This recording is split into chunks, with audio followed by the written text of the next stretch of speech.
रिश्तों में माफी मांगने से यह साबित नहीं होता कि हम गलत हैं और दूसरा सही। माफी का असली अर्थ है हम रिश्तों को निभाने की काबिलियत उनसे ज्यादा रखते हैं। ये अंदाज भी जिंदगी का आजमाना चाहिए। जब जंग हो अपनों से तो हार जाना चाहिए। कोई भी रिश्ता बनाना इतना आसान है जैसे मिट्टी पर मिट्टी लिखना, पर उसे निभाना उतना ही मुश्किल है जैसे पानी पर पानी से पानी लिखना। कोई टूटे तो उसे सजाना सीखो, कोई रूठे तो उसे मनाना सीखो। रिश्ते तो मिलते हैं भाग्य से, बस उन्हें खूबसूरती से निभाना सीखो। अपना और पराया क्या है? मुझे तो बस यही पता है, जो भावनाओं को समझे वो अपना, और जो भावना से परे हो वो पराया। प्यार इंसान से करो, उसकी आदत से नहीं। रूठो उनकी बातों से मगर उनसे नहीं। भूलो उनकी गलतियां पर उन्हें नहीं, क्योंकि रिश्तों से बढ़कर कुछ भी नहीं। जो दूर रहकर भी पास हो वो अपना, और जो पास रहकर भी दूर हो वो पराया। एक चाहत होती है अपनों के साथ जीने की, वरना पता तो हमें भी है कि मरना अकेले ही है। 1 मिनट लगता है रिश्तों का मजाक उड़ाने में, और सारी उम्र बीत जाती है एक रिश्ते को बनाने में। मित्रता एवं रिश्तेदारी सम्मान की नहीं, भाव की भूखी होती है। बशर्ते लगाव दिल से होना चाहिए, दिमाग से नहीं। दुनिया का सबसे बेहतरीन रिश्ता वही होता है जहां एक हल्की सी मुस्कुराहट और छोटी सी माफी से जिंदगी दोबारा पहले जैसी हो जाती है। कुछ रिश्ते बस ऑनलाइन होते हैं, जो नेट बंद होते ही टूट जाते हैं। सख्त हाथों से भी फिसल जाती है कभी नाजुक उंगलियां। रिश्ते जोर से नहीं, प्यार मोहब्बत से पकड़े जाते हैं। तेरा मेरा रिश्ता जज्बात से जुड़ा है, ये वो संगम है जो बिन मुलाकात से जुड़ा है। रिश्तों को शब्दों का मोहताज ना बनाइए। अगर अपना कोई खामोश है तो खुद ही आवाज लगाइए। मिलना बिछड़ना नसीब की बात है, ये वो बंधन है जो तेरी खुशी और मेरी चाहत के एहसास से जुड़ा है। रिश्ते कभी जिंदगी के साथ साथ नहीं चलते, रिश्ते एक बार बनते हैं फिर जिंदगी रिश्तों के साथ साथ चलती है। जरूरी नहीं कि सारे सबक किताबों से ही सीखे जाए, कुछ सबक जिंदगी और रिश्ते सिखा देते हैं। रिश्ता दिल से होना चाहिए, शब्दों से नहीं। नाराजगी शब्दों में होनी चाहिए, मन में नहीं। हर रिश्ते में अमृत बरसेगा, शर्त इतनी है शरारतें करो पर साजिशें नहीं। कुछ लोग पिघलकर मोम की तरह रिश्ते बनाते हैं और कुछ लोग आग बनकर उन्हें जलाते ही जाते हैं। रिश्ते तो वो बड़े नहीं होते जो जन्म से जुड़े होते हैं, रिश्ते वो बड़े होते हैं जो दिल से जुड़े होते हैं। वक्त, दोस्त और रिश्ते ये वो चीज है जो हमें मुफ्त मिलती है, मगर इनके बेशकीमती होने का एहसास तब होता है जब ये कहीं खो जाती है। किसी भी रिश्ते को तोड़ने से पहले एक बार अपने आप से जरूर पूछ लीजिएगा कि आज तक इस रिश्ते को क्यों निभा रहे थे। रिश्ते अगर मजबूर हो तो वो रिश्ता ज्यादा दिन तक नहीं टिकता, इसलिए रिश्ते को मजबूत बनाइए, मजबूर नहीं। जो रिश्ता हमको रिला दे उससे गहरा रिश्ता कोई नहीं। जो रिश्ता रोते हुए छोड़ दे उससे कमजोर रिश्ता कोई नहीं। अपने रिश्तों और पैसों की कद्र एक समान करें। दोनों को कमाना मुश्किल है लेकिन गंवाना बहुत आसान। बुरे वक्त में जो भी रिश्ता निभाए उससे बढ़कर कोई रिश्ता नहीं। रिश्तों का संबंध सिर्फ रक्त से नहीं होता, जो मुसीबत में हाथ थाम ले उससे बड़ा कोई रिश्ता नहीं होता। हर रिश्ते में विश्वास रहने दो, जुबान पर हर वक्त मिठास रहने दो। रिश्ता वो नहीं जिसे दुनिया को दिखाया जाए, सच्चा रिश्ता वो है जिसे दिल से निभाया जाए। कभी वो ना मिलने आए तो तुम चले जाया करो। ये रिश्ते हैं, कोई व्यापार नहीं। एक अच्छा रिश्ता तब होता है जब कोई आपके अतीत को स्वीकार करे, आपके वर्तमान का समर्थन करे और आपके भविष्य को प्रोत्साहित करे। चाहे मित्रता हो या संबंध, सभी बंधन विश्वास पर ही निर्मित होते। इसके बिना आपके पास कुछ भी नहीं। 3 चीजें जो मैं एक रिश्ते में चाहता हूं: आंखें जो ना रोए, होठ जो झूठ ना बोले और प्यार जो ना मरे। सभी रिश्तों का एक नियम है, जिस व्यक्ति से आप प्यार करते हैं उसे कभी भी अकेला महसूस ना करने दें, खासकर जब आप वहां हो। मिलना बिछड़ना तो सब किस्मत का खेल है, कभी नफरत तो कभी दिलों का मेल है। यूं तो हर रिश्ता बिक जाता है इस दुनिया में, सिर्फ दोस्ती ही यहां नहीं बिकती है। दोस्ती सिर्फ पास होने का नाम नहीं है।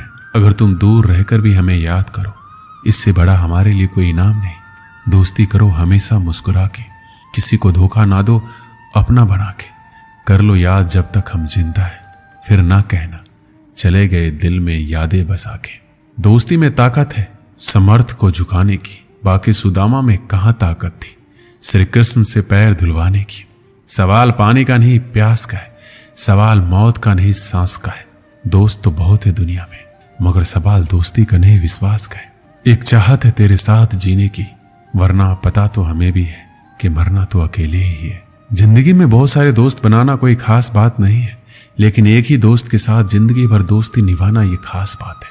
उसके कर्जदार और वफादार रहिए जो आपके लिए अपना वक्त देते हैं, वरना अंजाम की खबर तो कर्ण को भी थी, लेकिन बात दोस्ती निभाने की थी। भूला नहीं हूं किसी को कि मेरे भी बहुत अच्छे दोस्त हैं इस जमाने में, बस थोड़ी सी जिंदगी उलझ पड़ी है 2 वक्त की रोटी कमाने में। अपने दुश्मन को 1000 मौके दो कि वो आपका दोस्त बन जाए, लेकिन अपने दोस्त को एक भी ऐसा मौका ना दो कि वो आपका दुश्मन बन जाए। जब दोस्त तरक्की करे तो गर्व से कहना कि वो मेरा दोस्त है, और जब दोस्त परेशानी में हो तो गर्व से कहना कि मैं उसका दोस्त हूं। एक सच्चा दोस्त कभी आपके रास्ते में नहीं आता जब तक कि आप गलत रास्ते पे ना जा रहे हो। कौन कहता है कि दोस्ती बराबरी में होती है? सच तो यह है, दोस्ती में सब बराबर होते हैं। अनुभव कहता है कि एक वफादार दोस्त 1000 रिश्तेदारों से बेहतर होता है। एक दोस्त के साथ अंधेरे में चलना अकेले रोशनी में चलने से कहीं बेहतर है। हमारा उठना बैठना उन दोस्तों के साथ है जिन्होंने ना कभी परखा ना कभी धोखा दिया। एक सच्चा दोस्त हमारे जीवन में कई रिश्तों की कमी को पूरा कर देता है। ऐसे में हमारा भी ये दायित्व है कि हम भी अपने दोस्त के साथ हमेशा कंधे से कंधे मिलाकर खड़े रहें। दोस्ती की गाड़ी में 2 पहिए होते हैं, और एक भी पहिया अगर रास्ते से भटकता है तो इस गाड़ी को टूटने में वक्त नहीं लगता। इसीलिए आप किसी भी हाल में अपनी दोस्ती के गाड़ी के दोनों पहियों को संभाल कर रखिए। अगर आपकी दोस्ती में कोई भी छोटी मोटी गलतफहमी भी आती है तो भी अपने दोस्त को रूठ कर जाने मत दीजिए। एक आदमी मंदिर में सेवक था। उसका काम मंदिर की साफ सफाई करना था। भक्तों और श्रद्धालुओं द्वारा दिए गए दान में से थोड़ा बहुत उसे मंदिर के पुजारी द्वारा दे दिया जाता। इसी से उसका गुजर बसर चल रहा था। वो अपनी जिंदगी से बहुत परेशान और दुखी था। मंदिर में काम करते करते वह दिन भर अपनी जिंदगी को लेकर शिकायतें करता रहता। एक दिन शिकायत करते हुए भगवान से बोला, भगवान जी, आपकी जिंदगी कितनी आसान है, आपको बस एक जगह आराम से खड़े रहना होता है। मेरी जिंदगी को देखो, कितनी कठिन जिंदगी जी रहा हूं मैं। दिन भर कड़ी मेहनत करता हूं तब 2 रोटी नसीब हो पाती है। काश मेरी जिंदगी भी आपकी तरह होती। उसकी बात सुनकर भगवान बोले, तुम जैसा सोच रहे हो वैसा नहीं है। मेरी जगह रहना बिल्कुल आसान नहीं है। मुझे बहुत सारी चीजें देखनी पड़ती है, बहुत सी व्यवस्थाएं करनी पड़ती है। यह हर किसी के बस की बात नहीं है। मंदिर का सेवक बोला, भगवान जी, कैसी बात कर रहे हैं आप? आपका काम आसान ही तो है। आपकी तरह मैं भी दिन भर खड़े रह सकता हूं, इसमें कौन सी बड़ी बात है? भगवान बोले, तुम नहीं कर पाओगे। इस काम में बहुत धैर्य की आवश्यकता पड़ती है।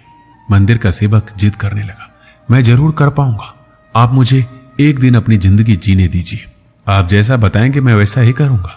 उसकी जिद के आगे भगवान मान गए और बोले, ठीक है, आज पूरा दिन तुम मेरी जिंदगी जियो, मैं तुम्हारी जिंदगी जीता हूं, लेकिन मेरी जिंदगी जीने के लिए तुम्हें कुछ शर्तें माननी होगी। सेवक बोला, मैं हर शर्त मानने को तैयार हूं भगवान जी। ध्यान से सुनो, मंदिर में दिन भर बहुत से लोग आएंगे, तुमसे बहुत कुछ कहेंगे। कुछ तुम्हें अच्छा बोलेंगे, कुछ बुरा। तुम्हें हर किसी की बात चुपचाप एक जगह मूर्ति की तरह खड़े रहकर धैर्य के साथ सुननी है और उन पर कोई प्रतिक्रिया नहीं देनी है। सेवक मान गया। भगवान और उसने अपनी जिंदगी एक दिन के लिए आपस में बदल ली। सेवक भगवान की जगह मूर्ति बनकर खड़ा हो गया। भगवान मंदिर की साफ सफाई का काम निपटा कर वहां से चले गए। कुछ समय बीतने के बाद मंदिर में एक धनी व्यापारी आया। भगवान से प्रार्थना करते हुए बोला, भगवान जी, मैं एक नई फैक्ट्री डाल रहा हूं, मुझे आशीर्वाद दीजिए कि ये फैक्ट्री अच्छी तरह से चले और मैं इससे अच्छा मुनाफा कमाऊं। प्रार्थना करने के बाद वह प्रणाम के लिए नीचे झुका तो उसका बटुआ गिर गया। जब वहां से जाने लगा तो भगवान की जगह खड़े मंदिर के सेवक का मन हुआ कि उसे बता दे उसका बटुआ गिर गया है, लेकिन शर्त के अनुसार उसे चुप रहना था, इसलिए वह कुछ नहीं बोला, खामोश खड़ा रहा। इसके बाद एक गरीब आदमी वहां आया और भगवान से बोला, भगवान जी, बहुत गरीबी में जीवन काट रहा हूं, परिवार का पेट पालना है, माँ की दवाई की व्यवस्था करनी है, समझ नहीं पा रहा हूं इतना सब कुछ कैसे करूं। आज देखो मेरे पास बस 1 रुपया है, इससे मैं क्या कर पाऊंगा? आप ही कुछ चमत्कार करो, मेरे लिए धन की व्यवस्था कर दो। प्रार्थना करने के बाद जैसे ही वह जाने को हुआ उसे नीचे गिरा व्यापारी का बटुआ दिखाई दिया। उसने बटुआ उठा लिया और भगवान को धन्यवाद देते हुए बोला, भगवान जी आप धन्य हैं, आपने मेरी प्रार्थना इतनी जल्दी सुन ली। इन पैसों से मेरा परिवार कुछ दिन भोजन कर सकता है, माँ की दवाई की भी व्यवस्था हो जाएगी। भगवान को धन्यवाद देकर वहां से जाने लगा। तब भगवान बने मंदिर के सेवक का मन हुआ कि उसे बता दे कि वह बटुआ तो व्यापारी का है, उसे मैंने नहीं दिया, वो जो कर रहा है वह चोरी है। लेकिन वह चुप रहने के लिए विवश था, इसलिए मन मारकर चुपचाप खड़ा रहा। मंदिर में आने वाला तीसरा व्यक्ति एक नाविक था। वह 15 दिन के लिए समुद्री यात्रा पर जा रहा था। भगवान से उसने प्रार्थना की कि उसकी यात्रा सुरक्षित रहे और वह सकुशल वापस आ सके। वह प्रार्थना कर ही रहा था कि धनी व्यापारी वहां आ गया। वह अपने साथ पुलिस भी लेकर आया था। नाविक को देखकर वह पुलिस से बोला, मेरे बाद यह मंदिर में आया है, इसने जरूर ही मेरा बटुआ चुराया होगा, आप इसे गिरफ्तार कर लीजिए।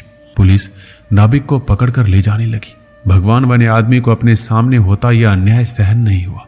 शर्त अनुसार उसे चुप रहना था, लेकिन उसे लगा कि यह बहुत गलत हो चुका है। यदि अब मैं चुप रहा तो एक बेकसूर आदमी को व्यर्थ में ही सजा भुगतनी पड़ेगी। उसने अपनी चुप्पी तोड़ते हुए कहा, आप गलत व्यक्ति को पकड़कर ले जा रहे हैं। यह बटुआ इस नाविक ने नहीं बल्कि इससे पहले आए गरीब व्यक्ति ने चुराया है। मैं भगवान हूं, मैंने सब कुछ देखा है। पुलिस भगवान की बात कैसे नहीं मानती।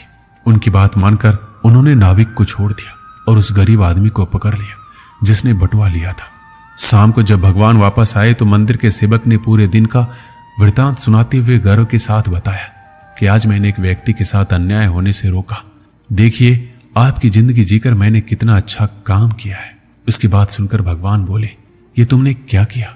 मैंने तुमसे कहा था चुपचाप मूर्ति बनकर खड़े रहना, लेकिन वैसा ना कर तुमने मेरी पूरी योजना पर पानी फेर दिया।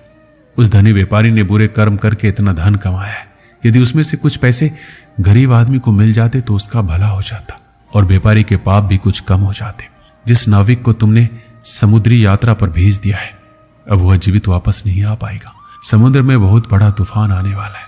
यदि वह कुछ दिन जेल में रहता तो कम से कम बच जाता। सेवक की यह बात सुनकर एहसास हुआ कि वो बस वही देख पा रहा था जो आंखों के सामने हो रहा था। उन सब के पीछे की वास्तविकता को वह देख नहीं पा रहा था। जबकि भगवान जीवन के हर पहलू पर विचार अपनी योजना बनाते हैं और लोगों के जीवन को चलाते हैं। इस कहानी से हमें क्या सीख मिलती है? हम सब भी भगवान की योजनाओं को समझ नहीं पाते। जब हमारे साथ कुछ गलत हो रहा होता है या हमारे हिसाब से कुछ नहीं हो रहा होता है तो अपना धैर्य खोकर हम भगवान को दोष देने लगते हैं। हम ये समझ नहीं पाते हैं कि इन सब के पीछे भगवान का कोई ना कोई योजना छुपी हुई है। ऐसे समय में हमें भगवान पर विश्वास रखकर धैर्य करने की आवश्यकता है। इसलिए चिंता ना करें। यदि आपकी मर्जी से कुछ नहीं हो रहा है तो इसका अर्थ है कि वह भगवान की मर्जी से हो रहा है, और भले ही देर से सही, भगवान की मर्जी से सब अच्छा ही होता है। दोस्तों, इस वीडियो में बस इतना ही। मिलते हैं अगली वीडियो में। अपना ख्याल रखिएगा। धन्यवाद। जय श्री कृष्ण।